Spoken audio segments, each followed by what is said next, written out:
Welcome everyone. My name is Chiinga. I'm your host. And the purpose of this show is to bring you entrepreneurs and business leaders who are making an impact in Africa and in the world. And today I'm excited to have Chita join us. She is the co-founder of Eternal Jewellery. They started in 2017 and this year is going to be their 5th anniversary. So what a milestone you guys have. They're currently in Zambia, in Zimbabwe and Botswana. They focus on high quality, luxurious silver and gold rings, so both for engagement or for weddings, and they offer them at affordable prices. So really excited to have you. Thanks for joining me. Thank you so much for having me, Chiinga. I'm so grateful for the opportunity. You're welcome. So I want to start from the beginning and just understand, how did you come up with the idea? And what prompted you to start Eternal Jewellery? Okay, so in 2017, I was coming to Zambia for my cousin's wedding. I was in the UK and I don't know. I think it's about when you're always looking for something, eventually you find it. And I guess for me, that was the time for me to find that particular idea. And I just saw some rings and I thought to myself, why don't I bring these rings and see how it goes? So I was advertising on one of the wedding pages here and the market was really receptive. People really loved them. Oh, fantastic. That's amazing. But I also like that you say, like you're almost looking for something. I almost know what you mean there. But why do you have that? Like, did you try entrepreneurship before? Why were you always looking for something, that you could sell in the market or develop into a business? I think everybody wants to get to a place where they're independent, they have their own money, and they can make a difference in the world. And most of the time, it starts with influence, and influence sometimes involves money and networking. Yeah. So at the age of 16, I used to read Rich Dad, Poor Dad. And I always told myself, I don't want to be the poor dad. I want to be the rich dad. So that's where everything stems from. And having read Rich Dad, he had businesses, he had assets, more assets than liabilities. So I was always looking for something. And I started with braiding. I used to braid. Wow, cool. Yeah. But it pays a lot in the UK, like you get a lot of good money. Yeah, so I started.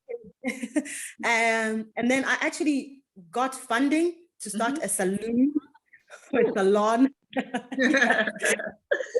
God. But that's just, and then I also tried to start my own hair brand. Crochet, right? Yes. Crochet braids? Yes. I wanted to create, the crochet curls. So you don't have to do them yourself. You just find them in a packet and then put them in. Yeah. So I used to go to exhibitions and stuff, but it also didn't work out. Some wedding planning, event planning. I paid for a spot at an exhibition in London, and I was trying to, push it and stuff. So I have tried quite a number of stuff.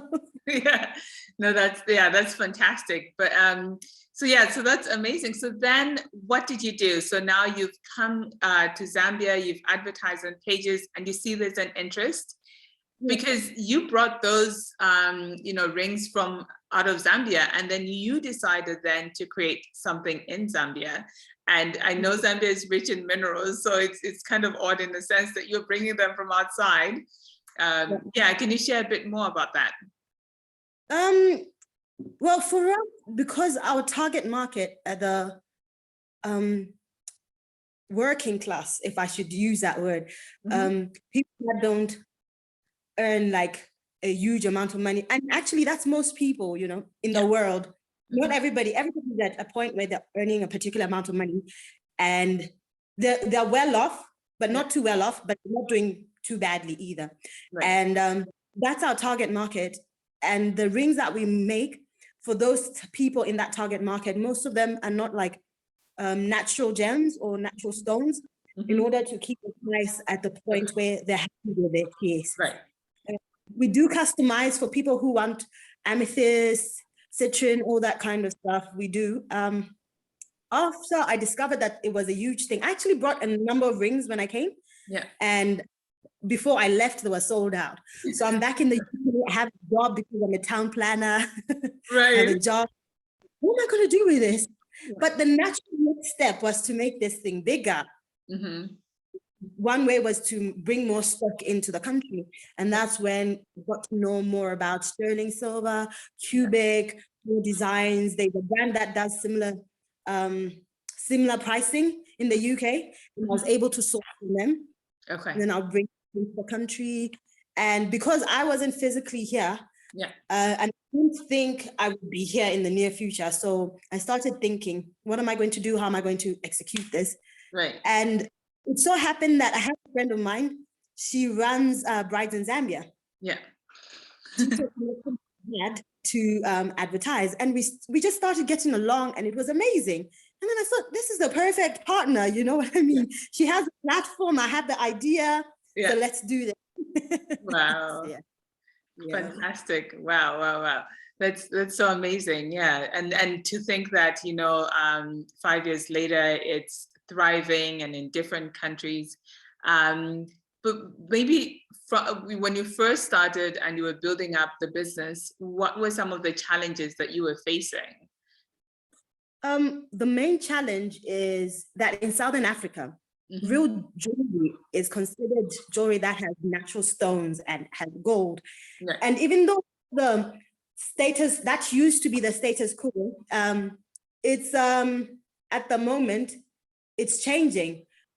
When you go to Botswana, like they have diamonds, you know what I mean? Yeah. So it's like, oh, rings that don't have diamonds in silver. And that was the same perception here.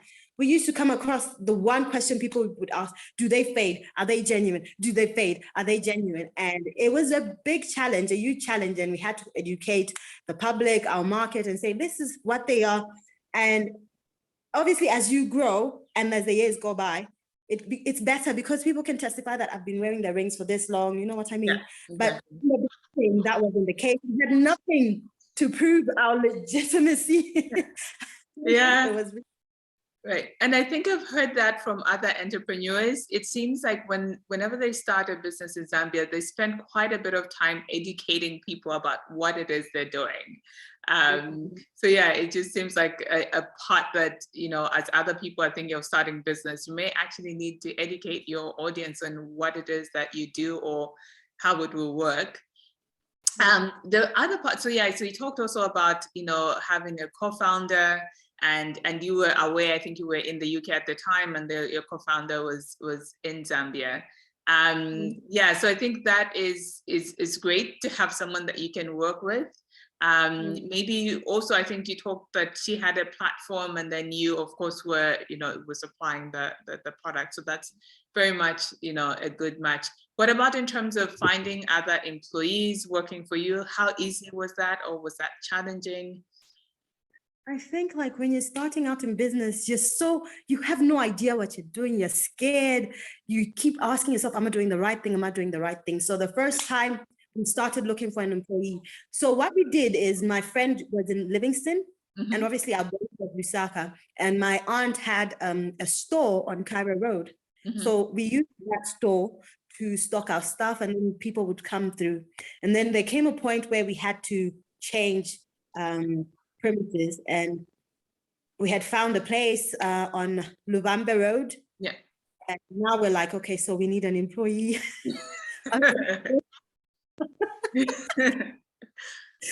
Our very, very first one. The very first person we were interested in hiring actually took the transport money and never came. Really? I never heard of that one. Okay. Yeah. And then the next natural step is looking at your relatives and your friends. And I have one of my cousins. She's really good. She's level-headed. She's a hard worker. And we said, you know what? Let's try her. Yeah. And we haven't regretted since. She's an asset to the team. Yeah. Oh, fantastic! Yeah, I can relate to that. It's always hard finding employees and then also trying to keep them. And the other question I had was, because you've been able to expand to other countries, have you received funding, or have you still been trying to fund this on your own? In terms of other countries, we are not yet we don't have shops yet, but what we're working on is having agents, like a person who's representing us in that particular country. We actually also have somebody in Namibia at the moment. Okay. So we haven't had funding, but as we go into this 5th year, we're now starting to think about accelerators, growth funds. We want to expand from an organization that's recognized all over the world. Right, right. Fantastic. Oh, that's very good. Very good. Yeah. I want to ask you more from a personal level, but you can also look at it from a business level. How do you define success? What is success for you? Success is doing what I love and making sure that the people that I love are happy and are taken care of. Yeah, yeah. Oh, that even feels good as well. And what about success in business? What does that mean for you? For us, this year I'm actually sitting down and working on a strategic workbook, and part of that is about writing your vision, not looking into it as the future, but looking at it as now. And when I look at Eternal Jewellery, I'm looking at a multinational company, a multi-million-dollar company, and a company that's able to also make a difference in Africa, especially Southern Africa. Yeah. Yeah, we have this thing for the girl child. All the people at work are women. Yeah. So we have passion for women and for young ladies, young girls, having more opportunities and being empowered. Oh, fantastic, fantastic. That's a good mission to have as well. So what drives you? Because you know, when I'm hearing you, there's a lot of passion that's coming out. What is it that drives you? I would say faith and family. Those are the two main things that drive me, because there's nothing that we can do just on our own as human beings. Mm-hmm. There's always something higher than us that's pushing us to achieve what we want to achieve. And also family is a huge motivator, because you look at them and you think, okay, I want them to have a bigger life, a better life. I want them to have good things, and I want to be able to contribute positively to my family. So those are the two main things that drive me. Okay, fantastic. Also want to just hear from you, like if there are other, you know, people that are interested in starting their own companies, they don't know, you know, where to start, or just they don't know what's going to come in the journey. So maybe taking lessons from the last 5 years and thinking, you know, I wish someone told me these things before I started. What advice would you give? I would say, one, keep going. Okay. You come across challenges, but you have to keep going. Some days you won't be sure what's going on. You won't even know what you're doing, but you have to keep going, because that's the only way to achieve what you want to achieve. And secondly, I would say it's very important I think it's something I started to learn much later on. It's important to begin to empower your team, because in the beginning, you're like, this is my thing. You're scared that other people won't do it right. They won't do it the way that you do it.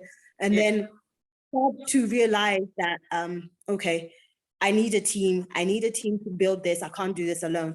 And I was on a course with Bruce Eckhart. He's a guy who specializes in getting a company to grow. And there are two stages. You're a founder or a CEO. And people quickly go to CEO, but you need a founder first before you become a CEO. And being a founder is setting the atmosphere for the business, those kind of things. And then when you come to being a CEO, you then know that you need to empower the people around you. You need to make sure that you're teaching them, you're giving them room to breathe, you're giving them room to make decisions of their own. And I think that's one thing I would say. If you're starting up, yes, give yourself a year, the first year, but when you get to the second year, try to give people more freedom, or the third year, whichever year, but try to give people more freedom to think for themselves, to do things the way they think they should do them, because sometimes someone has a better idea than you, and that's okay. Yeah. Right. No, that's fantastic. Yeah. Go ahead. Team. Yeah, the team. I think the team is so important. It's so important. You can't do anything without them. Yeah, because you can't take responsibility for everything. You can't try and do anything. And if you're not giving away and getting help, you're not growing. And obviously, keep learning. Oh my gosh, that's so key. Yeah, very good. So the other question I have is more, you know, you were able to start your business while you were in the UK. I think sometimes people think, well, I'm abroad, I'm not in Zambia, I can't really do anything, or they're too focused on what they're doing there, and they even know it will come to an end. there's also another group of people who say, well, once I retire, then I'll start my business because I will have collected my money and then I will start something. Yeah, exactly. And I think you used to hear that quite a lot before. But maybe what's your advice for people who are not in Zambia, and what can they do? One, maybe the different angles to look at this. One is like, of course, one person could look at it from, I'm developing a business for myself in the future, you know, if I want to go back to my country. It could also come from, I want to contribute to the country, because I think, you know, I have realized I've worked in quite a lot of different countries, and now I also want to contribute to Zambia, even when I'm not there. So yeah, just looking to you to share some of your advice. One, where there's a will, there's a way. So if you really want to achieve something, you will. Do something that you're maybe passionate about. Because for me, wedding rings are not a surprise, because I used to think about wedding planning. I used to actually try to be a wedding planner. You know what I mean? So do something actually about something that you like, that you enjoy, and also something that's within your expertise. Well, for me, it wasn't my expertise in terms of rings and metals. I had to learn. But sometimes if you do something that you're already an expert at, is a good thing. Our third world countries, as they call them, need a lot of, there's so much opportunity. So if you feel like you've gained knowledge in a particular thing, there's a way that you can bring it here and make it work, but you just have to find the way. And also, nothing is impossible. It may seem like, okay, yeah, that side, you don't know anybody, but somehow once you start taking the steps, things begin to fall into place. Yeah. Some things will not work out the way you plan them to, but eventually you'll achieve what you want to achieve. Right, right. No, that's so good. I had another speaker who was here, and he basically said he just started, and then as he started, things were just falling in place, and that's the message you're sharing. Okay, so I want to ask you the last question, which is what impact do you want to have, whether it's on Africa or the world? I think you definitely want global impact. So what does impact look like for you? For me, it looks like other women knowing that they can achieve anything they want to achieve. It looks like inspiring other people to be confident. It looks like, I think one thing I really want to do is help a lot of people go to school, especially uni. I used to dream about this. I'm not yet there, but I'm hoping one day I'll get there. And obviously, the main thing being that your dreams are valid. That there's nothing that's impossible, no matter how big your dream is. You know, like you grow up at 16, 17, you have these dreams in your head, but they can actually come true, and they will actually come true as long as you're focused. Right. Yeah. Right. Oh, thank you. Thank you. Well, I just want to acknowledge you for the great work you're doing and being dedicated. I think you've just stayed consistent in what you're building. So really appreciate everything that you're doing, and thank you for joining me today. Thanks for having me here. You're welcome.